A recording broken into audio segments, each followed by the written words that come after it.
ಅಲ್ಲ ಇವ್ರೇ, ನೀವು ಕ್ರಾಸ್ ಎಕ್ಸಾಮಿನೇಷನ್ ಗೆ ಹೋಗಿಲ್ಲ ಅಂದ್ರೆ ಫರ್ದರ್ ಎವಿಡೆನ್ಸ್ ಅಂತ ನಾವು ಹೇಳ್ತೀವಿ. ಹೋಗಿಲ್ಲ ಮೇಡಮ್, 2-3 ಡೇಟ್ ನಾವು ಹೋಗಿಲ್ಲ. ಹೋಗಿಲ್ದಾದ್ಮೇಲೆ ಇವ್ರೇನ್ ಬರೀತಾರೆ ಜಜ್ಮೆಂಟ್ ಅಲ್ಲಿ? By perusing the documents it is clear ಅಂತ ಬರೀತಾರೆ. ಹೋಗಿದ್ರಿ ನೀವು ಕ್ರಾಸ್ ಎಕ್ಸಾಮಿನೇಷನ್ಗೆ, ಇವ್ರು ಮಾಡಿಲ್ಲ ಅಂತ ಬರೀತಾರೆ. ನೀವು ಬರ್ದೇ ಇದ್ರಿ ನಾವೆಲ್ಲ ಹೋಗಿ ಮಾಡೋದು? ಇಬ್ರಿಗೂ 5 ಅಡಿ ಜಾಗ ಇತ್ತು ಮೇಡಮ್. ಹ್ಮ್ 5 ಅಡಿ ಜಾಗದಲ್ಲಿ ತೆಂಗಿನ ಮರ ಇತ್ತು. ಹ್ಮ್ ಆ ತೆಂಗಿನ ಮರನ ಅವ್ರು ಕಡಿಯಕ್ ಬಂದಿದ್ದಕ್ಕೆ ನಾವು ಸೂಟ್ ಫೈಲ್ ಸರಿ. ಮಾಡಿದ್ವಿ. ಅದಾದ್ಮೇಲೆ ತೆಂಗಿನ ಮರನು ತೆಗ್ಸಿದ್ದಾರೆ ಮೇಡಮ್. ಹ್ಮ್ ಪೊಸಿಷನ್ ಅಲ್ಲಿ ನಾವೇ ಇದೀವಿ. ಆ ಮೋರಿ ಇತ್ತು, ಅಲ್ಲಿಂದ ನಮ್ ಲ್ಯಾಂಡ್ಗೂ ಅವ್ರ ಲ್ಯಾಂಡ್ಗೂ ಸೆಂಟ್ರಲ್ಲಿ 5 ಅಡಿ ಅಲ್ಲ ಇದ್ಬಿಟ್ಟಿತ್ತು. ಇವ್ರೆ, ನೀವು ಸಾಕ್ಷಿ ಕೊಟ್ರಿ, ಹೌದು. ಆಯ್ತಾ? ನೀವು ಕೋರ್ಟ್ ಹೋಗ್ಲಿಲ್ಲ. ಅಲ್ಲ ಮೇಡಮ್, ಅದಾದ್ಮೇಲೆ ಕಂಪ್ಲೇಂಟ್ ಆಯ್ತು. ಒಂದ್ ನಿಮಿಷ. ನೀವು ಕೋರ್ಟ್ ಹೋದ್ರಿ, ಸಾಕ್ಷಿ ಕೊಟ್ರಿ, ಕ್ರಾಸ್ ಎಕ್ಸಾಮಿನೇಷನ್ಗೆ ಹೋಗ್ಲಿಲ್ಲ, ಆಯ್ತಾ? ಅದಕ್ಕೆ ಕ್ರಾಸ್ ಎಕ್ಸಾಮಿನೇಷನ್ ಇಲ್ಲ ಅಂತ ತಗೊಂಡ್ರು. ಹೌದು ಮೇಡಮ್. ಆಮೇಲಿಂದ ಮ್ಯಾಟ್ರನ್ನ ಜಜ್ಮೆಂಟ್ ಪೋಸ್ಟ್ ಆಯ್ತು. ಅಲ್ಲಿ ಜಜ್ಮೆಂಟ್ ಬರೀತಾರೆ ಅವ್ರು ಕ್ರಾಸ್ ಎಕ್ಸಾಮಿನೇಷನ್ ಮಾಡಲಿಲ್ಲ ಅಂತ. ಇದೆಲ್ಲ ಏನ್ ಅರ್ಥ? ಎಷ್ಟು ಕಾಸ್ಟ್ ಕೊಡ್ತೀರ ಹೇಳಿ, ಅಷ್ಟು ಕಾಸ್ಟ್ ಹಾಕಿ ಅಲೋ ಮಾಡ್ತೀನಿ. ಇದರಲ್ಲಿ ಗಲಾಟೆ ಆಗಿ ಅವರು ಕಂಪ್ಲೇಂಟ್ ಗಲಾಟೆ ಅಲ್ಲ ಸರ್, ತಾವು ಕೋರ್ಟ್ಗೆ ಹೋಗ್ಲಿಲ್ಲ. ಅಲ್ಲ, ಹೋಗಿರೋದ್ ಕಾರಣನೇ ಅದು ಮೇಡಮ್. ಅದು ಅವ್ರು ಸೆಟಲ್ಮೆಂಟ್ ಮಾತಾಡ್ಕೊಂಡು ಹೋಗ್ಲಿಲ್ಲ ಸೆಟಲ್ಮೆಂಟ್ ಮಾಡದೇ ಇದ್ರೆ ಅವ್ರ ಜಡ್ಜ್ ಯಾಕೆ ಇವ್ರು ಬರ್ಲಿಲ್ಲ ಅಂತ ಬರೀತಾರೆ? ಇವ್ರ ಮೇಲೆ ಯಾಕೆ ತೂಫಾನ್ ಹೊರಿಸ್ಬೇಕು? ನೋಡಿ ಏನಂತ ಬರ್ದಿದ್ದಾರೆ, PW1 is not available, therefore his evidence is struck off ಅಂತ.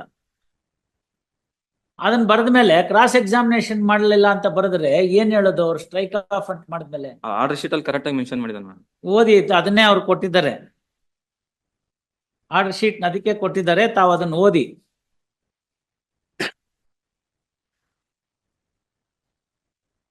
ಓದಿಪ್ಪ.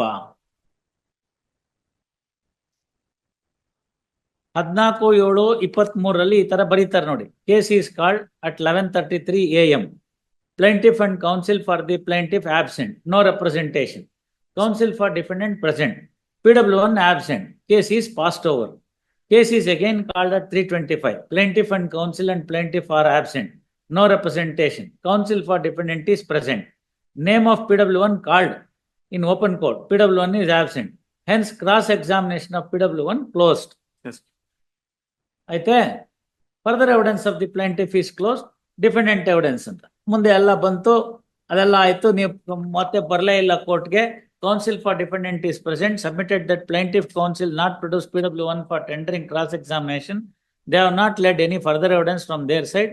Hence no question arises to lead defendant evidence and defendant evidence is taken as nil. Heard the defendant counsel, case is passed over. ತಿರ್ಗಾ ಕರೆದ್ವಿ 3-3ಕ್ಕೆ, ಅವ್ರಿಲ್ಲ. Arguments of the plaintiff taken as nil. ಆಮೇಲೆ suit is ಡಿಕ್ರೀಡ್. ನಮ್ದು further evidence ಏನೂ ಇರಲಿಲ್ಲ.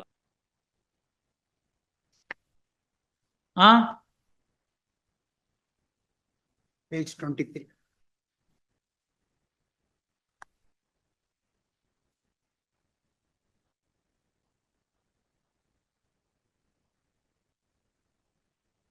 Defendants not cross examine PW1 ಅಂತ. ಇಂಥ ಎಲ್ಲ ನಾವು ಮಾಡ್ಕೊಂಡು ಕೂತ್ಕೊಂಡ್ಬಿಟ್ರೆ ಏನ್ ಮಾಡೋದು? ಟ್ರಯಲ್ ಕೋರ್ಟ್ನವ್ರು ಈ ತರ ಮಾಡ್ತಾರೆ. ಡಿಸ್ಟ್ರಿಕ್ಟ್ ಜಡ್ಜು ಹೋಗ್ಲಿ ಅಂದ್ರೆ ಬರ್ಕೊಳ್ಳಿ. Heard Shri Satyanarayana, what is your name? Lakshmikant K. Vinayaka. Lakshmikant, ನಿಮ್ಮ ಹೆಸರು ಹೇಳಿ sir. Vinayaka. Vinayaka for Lakshmikanta. Defendant is in appeal challenging the validity of the OS number, judgment passed in OS number 8982 of 2019, dated 7th October 2023. First, facts in brief which are utmost necessary for disposal of the appeal are as under. A suit for permanent injunction came to be filed by the plaintiff, which was decreed.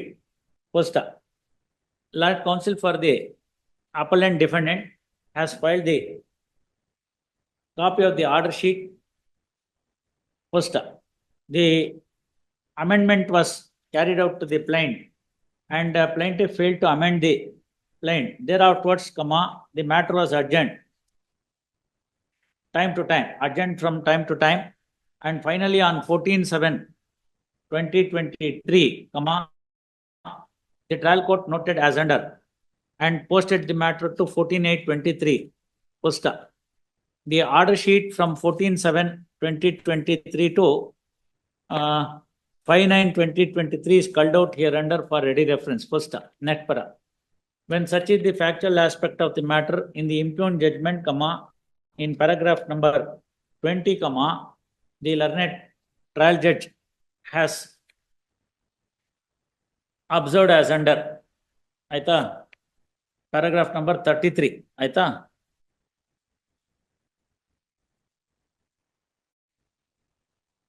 ಇದೇನ್ರಿ 33 ಆದ್ಮೇಲೆ ತಿರ್ಗಾ 21 ಬರುತ್ತೆ ವಕೀಲ್ರೆ. Paragraph number 33 ಆದ್ಮೇಲೆ ತಿರ್ಗಾ 21 ಬರುತ್ತೆ, ಆಮೇಲೆ 22 ಹೋಗುತ್ತೆ. ಏನದು? ಅದನ್ನು ಕೂಡ ಸರಿಯಾಗಿ ನೋಡೋಂಥದ್ದಿಲ್ವಾ? ಅವ್ರು ಮಾಡಿದ ತಪ್ಪಿಗೆ ನಾವೇನ್ ಮಾಡೋಣ ಸರ್ ಅಂತ ಹೇಳಿ. ಪ್ಯಾರಾ ನಂಬರ್ 21, 22 ಎರಡು change. reads as under next para. First, the very observation of the trial judge in the aforesaid factual aspect shows that there is a total inapplication of mind, much less the judicial mind, by the learned trial judge calling for interference of this court under section 96 CPC. Accordingly, without expressing any further opinion on the merits of the matter, comma,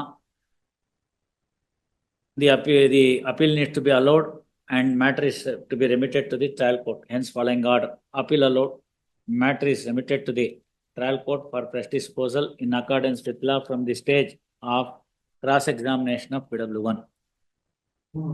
Party shall appear before the trial court without further notice on 15/10/2024.